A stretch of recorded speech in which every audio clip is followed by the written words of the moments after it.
د الله پاک جل شانه له ویرې توبه ایستل د یوې ښځې سره د یوه سړي تعلق پیدا شو. د زړه محبت و، خو دا ممکن نه ورته پیدا کېدله چې د دغې ښځې سره خپله بدعملي وکړي، خپل مقصود ورنه پوره کړي. یو وخت په یوه قافله کې روان و. دا ښځه هم په دغه سفر ورسره روانه ده. یو ځای کې د قافلې خلک واړول. شپه شوه.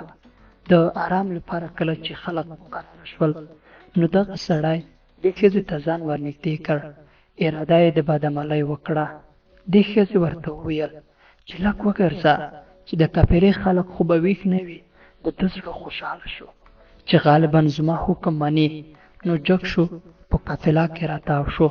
نو ښځې ته یې وویل چې هېڅوک هم ویښ نشته، ټول ویده دي. دا ښځه ورته وایي چې الله تعالی ویده دی که ویښ ده؟ دې سړي چورت وواهه.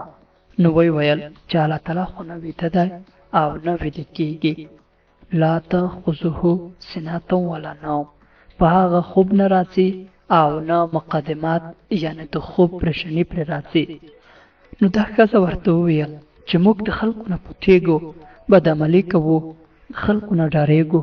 نو ولې د هغه ذات څخه نه ډارېږو چې هغه همیشه ژوندی دی، هغه همیشه بیداره ده، هغه همیشه موږ ویني، هغه په موږ هر رقم قدرت لري، غضب به هم راکوي، راحت، هر څه د هغه له طرف نه دي.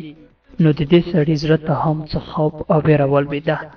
د الله تعالی جل جلاله له ډار نه یې دا بدعملي پرېښوده.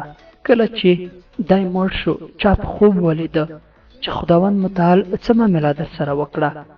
دی ورته وایي ما ته خداوند متعال مغفرت وکړ، د دې وجې نه چې دغه ښځه په خبره زما سره د خدای پاک جل جلاله ډار پیدا شو. د هغې ګناه نه مې رجوع وکړه، هغه ګناه مې ونه کړ. د خدای پاک جل شانه له ډار نه مې پرېښوده. نو خدای پاک جل شانه زه په دغه باندې وبخښلم. درنو دوستانو، د نورو ښایسته واقعو یعنې کیسو لپاره زموږ چینل در سره سبسکرایب کړئ.